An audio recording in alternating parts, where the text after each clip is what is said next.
Math learning ক্লাসের পক্ষ থেকে সবাইকে স্বাগতম। তো আজকের ভিডিওতে আলোচনা করব সপ্তম শ্রেণীর গণিত বইয়ের তৃতীয় অধ্যায়ের পরিমাপ এই চ্যাপ্টারের ম্যাথগুলো নিয়ে। তো এটা হচ্ছে তৃতীয় অধ্যায়ের দ্বিতীয় ভিডিও, তৃতীয় অধ্যায়ের পার্ট 1 বা প্রথম ভিডিওতে আমরা এই পরিমাপ রিলেটেড যে সূত্র বা ফর্মুলা ছিল সেগুলো নিয়ে আলোচনা করছি। তো আজকে আমরা ডিরেক্ট ম্যাথ নিয়ে আলোচনা করব। তো এক নাম্বার যে ম্যাথটা আছে, তো এক নাম্বার ম্যাথে দেওয়া আছে কি, এক নাম্বার ম্যাথে দেওয়া আছে যে 1 বর্গ ফুট ইকুয়াল হচ্ছে কত বর্গ সেন্টিমিটার সেটা বের করতে হবে। তো এখন এই যে বর্গ ফুট 1 বর্গ ফুট মানে হচ্ছে এমন একটা জিনিস, মানে ক্ষেত্র যেখানে এই দিকেও হচ্ছে 1 ফুট আবার এই দিকেও 1 ফুট।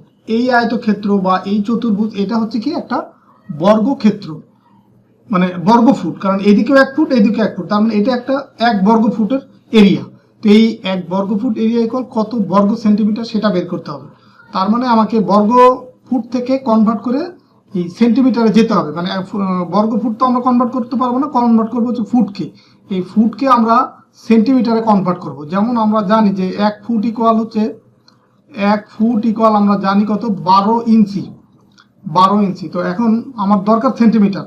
আবার আমরা জানি যে 1 ইঞ্চি ইকুয়াল হচ্ছে 2.54 সেন্টিমিটার। এখন দেখো আমার দরকার হচ্ছে সেন্টিমিটার, তার মানে 12 ইঞ্চি থেকে আবার সেন্টিমিটারে যাওয়ার জন্য এই 12 গুণ হচ্ছে 2.54। তো 2.54 দিয়ে যখন আমরা 12কে গুণ করব তখন আমরা সেন্টিমিটার পাবো। তার মানে এই 1 ফুটকে কনভার্ট করে এই দুইটা যদি গুণ করি তখন আমরা পাবো 30.48 বা 48, এত হচ্ছে সেন্টিমিটার। তো এটা হচ্ছে 1 ফুটের পরিবর্তে এটা পেলাম। তার মানে এই বাহুটার দৈর্ঘ্য হচ্ছে কত 30.48, আবার এইটারও দৈর্ঘ্য হচ্ছে কত 30.48। তো এখন এটা সেন্টিমিটার, যদি ফুটকে আমরা কনভার্ট করে সেন্টিমিটার নিই তো এইদিকেও 30. এই 1-এর পরিবর্তে এদিকে লিখবো 30.48, এদিকেও কিন্তু 30.48 সেন্টিমিটার লিখবো, এত সেন্টিমিটার। তার মানে আমরা এই সেন্টিমিটার এইটা আবার এইদিকেও যদি সেন্টিমিটারে কনভার্ট করে যে মানটা পাবো 30.48, এটা আর এটা যদি গুণ করি তখনই কিন্তু বর্গ সেন্টিমিটার হয়ে যাবে। তার মানে 30.48 এটাকে যদি আমরা আবার গুণ করি 30.48 দিয়ে তখন আমরা যা পাবো সেটাই হচ্ছে বর্গ সেন্টিমিটার হবে। আর সেটা সেই মানটা হয় 929.0304 হয় এই দুটাকে গুণ করলে। তো এটা যেহেতু 0.5 চেয়ে এই দশমিকের পরে ছোট, তার মানে আমরা ইকুইভ্যালেন্ট টু দিয়ে লিখতে পারি 929। তো দেখো এখানে এই চারটা যে মান আছে ক খ গ, এই যে 929 এটাই কিন্তু তোমার এই ক নম্বরের অ্যান্সার। এটা হচ্ছে জাস্ট বর্গ ফুট বলার কারণে ফুট থেকে কনভার্ট করে আমরা সেন্টিমিটারে গেলাম। দেন হচ্ছে বর্গ সেন্টিমিটার মানে হচ্ছে এদিকেও সেন্টিমিটার এদিকেও সেন্টিমিটার। তো 2 সেন্টিমিটার দিয়ে যখন গুণ করব তখনই কিন্তু বর্গ সেন্টিমিটার হয়ে যাবে, তার মানে 929। এরপর আমরা 2 নম্বর ম্যাথটা দেখবো যে একটি ঘনকের এক ধারের দৈর্ঘ্য হচ্ছে 3 মিটার হলে তলগুলোর ক্ষেত্রফল নিচের কোনটি। এখন ঘনকটাকে আমরা ফর্মুলার ভিডিওটা যারা দেখে আসছো পার্ট 1 বা 1 নম্বর ভিডিওটা যারা দেখে আসছো তৃতীয় অধ্যায় তারা জানো ঘনক বিষয়টা হচ্ছে এরকম যে ধরো এটা একটা তল, আমরা যদি এরকম আরেকটা তল ড্রয়িং করি, যে এরকম আরেকটা তলও যদি এরকম ড্রয়িং করি, দেন এইখানে এই যে এই বাহুগুলা যদি আমরা যোগ করে দিই, যে এটা দেখো এখন আমরা একটা ঘনক পেলাম। এখানে তল আছে, এই ঘনকের 6টা তল আছে। তোমরা যারা যে লুডুকে যদি খেলে থাকো, লুডুর যে ছক্কার যে গুটিটা থাকে যেটা দিয়ে ছক্কা ওঠে বা 1 2 3 এগুলা ওঠে, তো ওইটাও দেখবো ওটার 6টা তল আছে। তো ওইটা একটা ঘনক আকৃতি। তো এরকম ঘনকের 6টা তল থাকে। তো এখন বলছে যে এক ধারের দৈর্ঘ্য হচ্ছে 3 মিটার। এখন ঘনকের প্রত্যেকটা তলই হচ্ছে এক একটা বর্গ। আমরা যদি ধরো এইটুকু যদি আমরা আলাদা করে নিই, এইটুকু যদি আলাদা করে নিই, তার মানে আমরা যে এরকম একটা স্কোয়ার শেপ পাবো। ঘনকের প্রত্যেকটা হচ্ছে বর্গক্ষেত্র। তো এই একটা এখানে বলছে এক ধারের দৈর্ঘ্য, মানে এই প্রত্যেকটার দৈর্ঘ্য হচ্ছে 3 ফুট, এটা 3 ফুট, এটা 3 ফুট, এটা 3 ফুট, এটা 3 ফুট। তো প্রত্যেকটার দৈর্ঘ্য যদি 3 ফুট হয় তাহলে তলগুলোর ক্ষেত্রফল, মানে এই টোটাল ঘনকের যতগুলি তল আছে সবগুলোর ক্ষেত্রফল কত। এখন এই যে ঘনকের এক ধারের দৈর্ঘ্য ক ইকুয়াল 3 মিটার, এটা আমরা ধরে নিলাম ক ইকুয়াল 3, ক দিয়ে ধরলাম 3 মিটার এই একটা ধারের দৈর্ঘ্য। তার মানে এই যে ঘনকের যে প্রত্যেকটা যে স্কোয়ার শেপ আছে বা বর্গ আছে, তো এটা একটা বাহু যদি 3 হয় তার মানে বাকি বাহুগুলোও 3 হবে, যেহেতু বর্গক্ষেত্র সবগুলো বাহুগুলো সমান। তার মানে এই একটা তলের ক্ষেত্রফল হবে 3 স্কোয়ার। এইরকম ঘনকের তল আছে 6টা। দেখো এই যে একটা তল, এই যে আর একটা তল, এই যে একটা তল, এই নিচের যেটা এটা আর একটা তল, আবার এই সামনের দিকে এইটা যে একটা তল, আবার পিছনের এইটা আর একটা তল। তার মানে টোটাল তল আছে 6টা। তার মানে ঘনকের ক্ষেত্রফল, সবগুলো তলের ক্ষেত্রফল বা তলগুলোর ক্ষেত্রফল মানে হচ্ছে এই একটা তলের যে ক্ষেত্রফল পাবো সেটাকে 6 দিয়ে গুণ করবো। এই কারণে এই যে এটা ধরে নিচ্ছে এক ধারের দৈর্ঘ্য ক ইকুয়াল 3 মিটার। তার মানে ঘনকের তলগুলোর ক্ষেত্রফল 6 ক স্কয়ার, এত বর্গ একক। এখন এইখানে এই মিটার যেহেতু আছে তার মানে এখানে হবে বর্গ মিটার, এখানে লিখবো বর্গ মিটার। ঠিক আছে, তো এখন এই 6 আর 3 তিরিককে 3 এর পাওয়ার 3, 3 এর পাওয়ার 2 যদি হয় তো এটাকে লেখা যায় 3 গুণ 3, তার মানে 3 তিরিককে 9, আর 9 আর 6 যদি গুণ করি 6 নং কত 54, এত বর্গ মিটার। এটা হচ্ছে 2 নম্বরের অ্যান্সার। তো এরপরে দেখো 3 নম্বরে বলছে এখানে নিচে কিছু তথ্য দেওয়া আছে যেটার আলোকে তোমার 3 এবং 4 নম্বর ম্যাথটা করতে হবে। যে একটি আয়তকার বাগানের দৈর্ঘ্য প্রস্থের 3 গুণ, এর চারদিকে একবার প্রদক্ষিণ করলে হাঁটা হয় 400 মিটার, তো বাগানের দৈর্ঘ্য কত মিটার? দেখুন আমাকে এটা এই ম্যাথটা করার জন্য আগে একটা আয়তক্ষেত্র ড্রয়িং করে নিতে হবে। তো আমরা আয়তক্ষেত্র কিন্তু আমরা ফর্মুলা যেখানে করছি ওখানে কিন্তু আমরা আয়তক্ষেত্র তোমাদেরকে এঁকে দেখাইছি। আয়তক্ষেত্র মানে যে এরকম একটা ক্ষেত্র যেখানে তোমার বিপরীত বাহুগুলো হচ্ছে সমান্তরাল এবং হচ্ছে সমান, মানে এই বাহু আর এই বাহু হচ্ছে সমান, আবার এই বাহু, যে এই বাহু আর এই বাহু, এই দুইটা বাহু হচ্ছে সমান। এটা একটা আয়তক্ষেত্র। এখন এখানে যদি এটা হচ্ছে দৈর্ঘ্য, যে এই লম্বা বাহুটা হচ্ছে দৈর্ঘ্য, এই দৈর্ঘ্য হচ্ছে প্রস্থের 3 গুণ। তার মানে আমরা এখানে প্রস্থ ধরে নিচ্ছি, ধরি বাগানের প্রস্থ হচ্ছে ক মিটার, তো বাগানের দৈর্ঘ্য হচ্ছে প্রস্থের 3 গুণ, বিধায় হচ্ছে 3 ক হবে, এটা হচ্ছে দৈর্ঘ্য। এখন বাগানটির পরিসীমার যে সূত্র সেটা আমরা জানি, মানে আয়তক্ষেত্রের পরিসীমার সূত্র হচ্ছে এই পরিসীমা ইকুয়াল হচ্ছে 2 ইন্টু হচ্ছে দৈর্ঘ্য প্লাস হচ্ছে তোমার প্রস্থ। তো এটা হচ্ছে আমরা আগের ভিডিওতে কিন্তু এই সূত্রটা আমরা আলোচনা করছিলাম যে আয়তক্ষেত্রের পরিসীমা ইকুয়াল হচ্ছে 2 ইন্টু দৈর্ঘ্য প্লাস প্রস্থ। তো এই সূত্রের ভিতরে এখন আমরা অ্যাপ্লাই করার জন্য এই যে 2 দিলাম, আর এই দৈর্ঘ্যর যে মানটা, দৈর্ঘ্য ছিল কত 3 ক, তো আমরা এখানে এটা লিখবো যে 3 ক প্লাস হচ্ছে প্রস্থ আমরা ধরে নিচ্ছি ক মিটার, সেই ক এখানে দেব। তো এখন দেখো এটা যদি ক্যালকুলেশন করি, এই 3 ক মানে 3টা ক আর একটা ক, এটা যোগ করলে হয় 4টা ক, তার মানে 2 গুণ হচ্ছে তোমার 4 ক। তো এখন এই তার মানে এই 2 দিয়ে যদি 4কে গুণ করি, 4 দুগুণে 8 ক হয়, তাহলে ক তো একটা থেকেই যাবে, এটা লেটার, আর এই দুটো হচ্ছে যেহেতু সংখ্যা গুণ করে দিলাম। তার মানে দেখো যে এখানে আমরা পাইলাম কত 8 ক, এত মিটার পেলাম। এটা হচ্ছে পরিসীমা।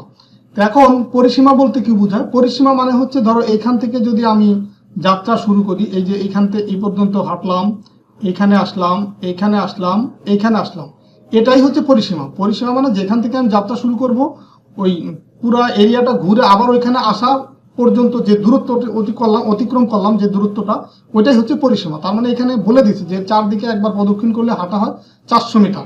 তার মানে এই যে আমরা পরিসীমার সূত্র থেকে যে 8 ক পেলাম, এই 8 ক ইকুয়াল লেখা যায় হচ্ছে 400 মিটার। যেহেতু পরিসীমা আমার যে বলেই দিছে, এখানে পরিসীমা বলা মানে কি, এখানে ডিরেক্ট কিন্তু পরিসীমা বলে না, এখানে যে 400 মিটার বলছে চারদিকে একবার প্রদক্ষিণ করলে হাঁটা হয় 400 মিটার, আর এটাই হচ্ছে পরিসীমা। সুতরাং প্রশ্ন মতো আমরা লিখতে পারি 8 ক ইকুয়াল 400। এখন এখান থেকে যদি আমরা কর মান বের করতে চাই, তার মানে এইখানে 8 যেহেতু কর সাথে গুণ আকারে ছিল, এটা বাম পাশ থেকে যখনই ডান পাশে যাবে তখন কিন্তু ভাগ হয়ে যাবে। এখানে ভুল করছে, এখানে এই নিচে হবে 8, এইটা ভাগ হয়ে যাবে।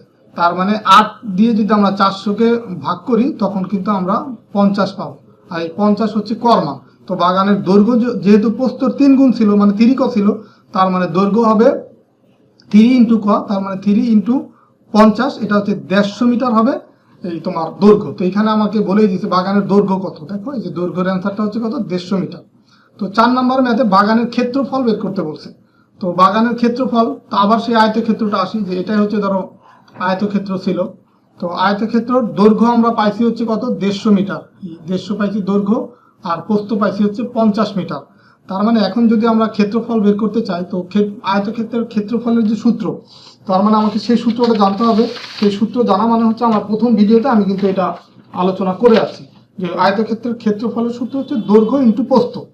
তার মানে এই যে আমরা জানি বাগানের দৈর্ঘ্য এত মিটার, প্রস্থ এত মিটার, সুতরাং বাগানের ক্ষেত্রফল হবে দৈর্ঘ্য গুণ প্রস্থ। দৈর্ঘ্য 150 আর প্রস্থ হচ্ছে 50। তো এই দুইটা যদি গুণ করি আমরা পাবো 7500।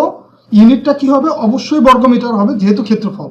ক্ষেত্রফল হলে কি, এই যে মিটার এখানে আছে, এখানে মিটার আছে প্রস্থ, তার মানে মিটার মিটার গুণ করলে কি হবে, বর্গ মিটার হবে। তো এই বিষয়টা খেয়াল রাখতে হবে, যদি এখানে ইঞ্চি থাকতো তাহলে বর্গ ইঞ্চি হতো। যাই হোক, এখন 5 নম্বর ম্যাথ। 5 নম্বর ম্যাথ কি, ল্যাটিন ভাষায় ডেসি অর্থ কি। তো আমরা এটাও কিন্তু সূত্র এখানে আলোচনা করে আসছিলাম, যে আমরা প্রথমে যে এখানে মিটার লিখছিলাম, মিটার, তো মিটারের উপরের দিকে কি লিখছিলাম, এই মিলিমিটার মানে মিলি লিখছিলাম, তারপরে হচ্ছে লিখছিলাম সেন্টি, তারপরে লিখছিলাম ডেসি, মিলি ডেসি সেন্টি ডেসি। তো এখন এখানে বলছে যে ল্যাটিন ভাষায় ডেসি বলতে কি বোঝায়, মিটার থেকে যদি উপরে যায়, তো এটা দেখো এই 10 একটা শূন্য বাড়বে, মানে 1 মিটার ইকুয়াল হবে 10 ডেসিমিটার। তো তার মানে কি, এখানে হচ্ছে 10 করে কিন্তু এখানে সংখ্যার দিক থেকে বাড়তেছে, এই কারণে এটা হবে ল্যাটিন ভাষায় ডেসি অর্থ হচ্ছে দশমাংশ, মানে 10 করে বাড়বে, এই কারণে দশমাংশ। যদি 100 বাড়তো তাহলে কিন্তু শতাংশ হতো। তো এই কারণে যেহেতু 10 একটা শূন্য বাড়বে এখানে মিটার থেকে ডেসিমিটারে গেলে, তো সেই জন্য এটা হবে কি দশমাংশ। তো এরপরে আমরা যাব 6 নম্বর ম্যাথ, যে একটি ওই জমির পরিসীমা কত। তো পরিসীমা বের করতে বলছে। তো জমির হচ্ছে এখানে দৈর্ঘ্য দেওয়া আছে 20 মিটার, প্রস্থ হচ্ছে 15 মিটার। তো ওই জমির পরিসীমা বের করতে বলছে। তো একটা আমরা ধরো এরকম একটা জানি যে দৈর্ঘ্য হচ্ছে ধরলাম হচ্ছে কত 20, আর প্রস্থ আছে 15। তো ধরো এই প্রস্থ এটা হচ্ছে 15, তার মানে এটাও একটা আয়তক্ষেত্রের মতো এরিয়া। এখন আমরা এটার সূত্র জানি কি, পরিসীমা ইকুয়াল হচ্ছে 2 ইন্টু দৈর্ঘ্য যোগ হচ্ছে প্রস্থ। এই যে সূত্রটা জানি, এটার ভিতরে আমরা জাস্ট হচ্ছে মান বসাই দেবো। তো এখানে যে ব্যাখ্যার ভিতরে কিন্তু এই সূত্রটা দেখাচ্ছে যে 2 ইন্টু দৈর্ঘ্য গুণ প্রস্থ। তো দৈর্ঘ্য আছে 20, প্রস্থ 15, তারা 20 আর 15 যোগ করলে 35, 35কে যদি 2 দিয়ে গুণ করি হয় 70 মিটার। আর পরিসীমা কিন্তু আবার বর্গ হবে না, পরিসীমা কিন্তু মিটারই হবে। তার মানে এই যে ওই জমির পরিসীমা হচ্ছে কত, 70 মিটার। মানে এই তথ্যটাকে 7 নম্বরও করতে হবে। 7 নম্বরে কি বলছে, যে ওই জমির ভিতরে যদি 2 মিটার চওড়া রাস্তা তৈরি করা হয়, তো রাস্তা বাদে জমির ক্ষেত্রফল কত হবে। তো আমরা এখানে এই আয়তক্ষেত্রটা আবার ড্রয়িং করি, বা এই জমির যে মাপটা ছিল সেটা আমরা আবার ড্রয়িং করি। তো এখানে এটা ছিল কি 20, আর এটা ছিল হচ্ছে 15 এত মিটার। এখন বলছে যে ওই জমির ভিতরে 2 মিটার চওড়া রাস্তা, তার মানে যে এদিকে একটা রাস্তা আছে ভিতরের দিকে 2 মিটার চওড়া। তো আমরা সেই রাস্তাটা ড্রয়িং করে ফেললাম। ধরো এই যে রাস্তা, এটা হচ্ছে 2 মিটার করে রাস্তা আছে। তো দেখো রাস্তার চতুর্দিকে আছে, কিন্তু এইদিকেও আছে, এদিকেও 2 মিটার আছে, আবার এই ডান দিকে এদিকেও 2 মিটার, এইখানেও 2 মিটার, এই যে 2 মিটার চওড়া রাস্তা আছে। তো এখন বলছে যে রাস্তা বাদে জমির ক্ষেত্রফল কত। তো এখন রাস্তা সহ, মানে এই যে 20 মিটার আর 20 মিটার দৈর্ঘ্য, 15 মিটার প্রস্থ ধরে যে ক্ষেত্রফল, সেটা আগে আমরা বের করব। সেই ক্ষেত্রফলটা পেলাম হচ্ছে কত। আচ্ছা, সেই ক্ষেত্রফলটা আগে বের করি, এটা বের করা না এখানে। তো এই যে রাস্তা বাদে জমির ক্ষেত্রফল, জমির দৈর্ঘ্য। আচ্ছা, এখানে রাস্তা বাদে জমির ক্ষেত্রফল যেহেতু বের করতে বলছে, তো এখন এই রাস্তা সহ আর এটা দরকার নাই। তার মানে আমি ডিরেক্ট হচ্ছে রাস্তা বাদে জমির দৈর্ঘ্যটা বের করবো। তো দেখো এখানে এই দৈর্ঘ্যটা আছে কত 20। এখন 20 থেকে দেখো এই যে এদিকে রাস্তার জন্য বাদ যাচ্ছে 2 মিটার, এদিকে বাদ যাচ্ছে 2 মিটার। তার মানে রাস্তা বাদে দৈর্ঘ্যটা কত হবে, রাস্তা বাদে দৈর্ঘ্য হবে যে এইখান থেকে যে এই পর্যন্ত এই ডিস্টেন্সটা, এই ডিস্টেন্সে এইদিকে বাদ যাবে 2, এদিকে 2। তার মানে 20 থেকে 2 গুণ 2 বা 20 মাইনাস 2 যোগ 2, মানে এই পাশ থেকে 2 বাদ, এই পাশে 2 বাদ। তার মানে 20 থেকে 4 যদি বিয়োগ করি 16 মিটার, এটা হচ্ছে দৈর্ঘ্য। আবার প্রস্থর দিকেও দেখো এই যে 15 এদিক থেকে 2 বাদ যাবে, যে এখান থেকে 2 বাদ যাবে, আবার যদি এখান থেকে 2 বাদ যাবে, তার মানে টিকবে হচ্ছে এই যে এইটুকু, এই দৈর্ঘ্যটুকু টিকবে, এই প্রস্থটুকু টিকবে। তার মানে 15 থেকে 4 মাইনাস হবে, তার মানে হচ্ছে 11 মিটার। এটা হচ্ছে রাস্তা বাদে দৈর্ঘ্য, রাস্তা বাদে প্রস্থ। তাই রাস্তা বাদে তাহলে এখন ক্ষেত্রফল কত হবে, এই 16 গুণ 11, এটা হচ্ছে রাস্তা বাদে ক্ষেত্রফল। এই 16 গুণ 11 এত বর্গ মিটার। দেখো এখানে দৈর্ঘ্যের সাথেও মিটার আছে, প্রস্থের সাথেও মিটার আছে। তো মিটার মিটার গুণ করলে কি হবে, বর্গ মিটার। এখানে 176 বর্গ মিটার। এটাই হচ্ছে তোমার 7 নম্বরের অ্যান্সার। তো এরপরে দেখো 8 নম্বর যে ম্যাথ, কিলোমিটারে প্রকাশ করতে বলছে। দুইটা আছে, একটা আছে সেন্টিমিটারকে, আর একটা আছে মিটার ও সেন্টিমিটার মিলিমিটার কম্বিনেশন। তো আমরা 1 নম্বরটা আগে করি, ক নম্বরটা, যে এত সেন্টিমিটারকে কিলোমিটারে প্রকাশ করার জন্য কি করতে হবে। দেখো এই যে 40,390 সেন্টিমিটার, সেন্টিমিটার থেকে আমাকে যেতে হবে মিটারে। তো এখন আমরা সেন্টিমিটার থেকে যখন আমরা মিটারে যাব তখন আমার এই ম্যাথটা করার জন্য কিছু বিষয় জানতে হবে। যে আমরা দেখো এই যে মিটার মিটার, তারপরে তার উপরে ছিল কি ডেসিমিটার, তার উপরে ছিল কি সেন্টিমিটার, তার উপরে ছিল মিলিমিটার। তো এইটা আমাকে জানতে হবে মিলিমিটার। আর নিচের দিকে ছিল কি ডেকামিটার, হেক্টামিটার, হেক্টোমিটার আর কিলোমিটার। এটা ছিল, আর এই মিটার ছিল এই মাঝেরটা, এটা হচ্ছে মেন। দেখো আমরা মিটার থেকে যখনই সেন্টিমিটারে যাব, দেখো এটা দুইটা স্টেপ উপরে উঠছে, এটা ডেসি, এটা সেন্টি। তার মানে দেখো 100 দিয়ে ভাগ করতে, উপরের যে মানগুলা এগুলাতে যদি মিটার থেকে যেতে চাই তখন হচ্ছে ভাগ করতে হয়, এই উপরের গুলার জন্য ভাগ করতে হয়। তার মানে এই মিটার থেকে যখন সেন্টিমিটার থেকে যখনই আমি মিটারে যাব তখন কি করতে হবে, 100 দিয়ে ভাগ করতে হবে। কারণ আমরা জানি 100 সেন্টিমিটার ইকুয়াল 1 মিটার। এইভাবেও মনে রাখতে পারো, অথবা এই যে এই তোমাদের যে ফর্মুলার ভিডিওতে আমি এটা বুঝাইছি এখান থেকেও মনে রাখতে পারো যে এই মিটার থেকে যত উপরে যাবে তো তখন যদি আমরা কনভার্ট করতে চাই, এই উপরের মান থেকে যদি নিচেরটা কনভার্ট করতে চাই তখন ভাগ করতে হবে। আর নিচের মান থেকে যখন উপরের দিকে যাব তখন হচ্ছে গুণ করতে হবে। তো আমরা এই উপরের মান থেকে নিচের দিকে যাব, মানে আমাকে প্রকাশ করতে হবে কিলোমিটারে। তো এখন এইখান থেকে এই কিলোমিটারে যেতে হবে। এটা একবারে কিন্তু এই শূন্য মিলায় দিলে কিন্তু হয়ে যায়, কিন্তু সেই ক্ষেত্রে তোমাকে দেখো যে এই সেন্টিমিটার, এখান থেকে যদি আমরা একবারে কিলোমিটারে যাই 1 2 3 4 5, তার মানে এখানে যদি আমরা 5টা শূন্য দিয়ে ভাগ করি তখন কিন্তু একবারও হয়ে যায়। যে 40,000কে এই যে 40,390, এটাকে যদি আমরা 5টা শূন্য দিয়ে ভাগ করি তাহলে কিন্তু একবার অ্যান্সারটা হয়ে যায়। কিন্তু এখানে ভেঙে ভেঙে এইভাবে করলে আরো সহজ হয়, বুঝতে আরো সহজ হবে। যে 100 সেন্টিমিটারকে 100 সেন্টিমিটারে 1 মিটার, সুতরাং 100 দিয়ে ভাগ করলাম, মিটার হয়ে গেল। আর মিটার থেকে যখনই কিলোমিটারে যাব দেখো আরো 3 শূন্য দিয়ে ভাগ করতে হবে, এই যে সেই 3 শূন্য দিয়ে ভাগ করছে।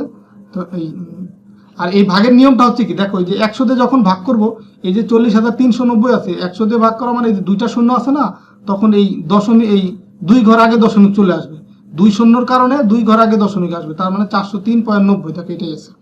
তারপর আবার যখন 1000 দিয়ে ভাগ করব আরো 3 ঘর বামে চলে আসবে, তার মানে এই 1 2 3, তার মানে দশমিকটা এইখানে চলে আসবে। দেখো তাই কিন্তু আসছে। আর এর আগে একটা শূন্য দিয়ে দিব যখন এখানে চলে আসবে দশমিক। তো এটা তোমরা সেন্টিমিটার থেকে কিলোমিটারে একবারেও তোমরা যেতে পারো, অথবা এইভাবে ভেঙে ভেঙেও যদি যাও তাতেও সমস্যা নাই, তবে ভেঙে গেলে বুঝতে আরো সহজ হলো তোমাদের।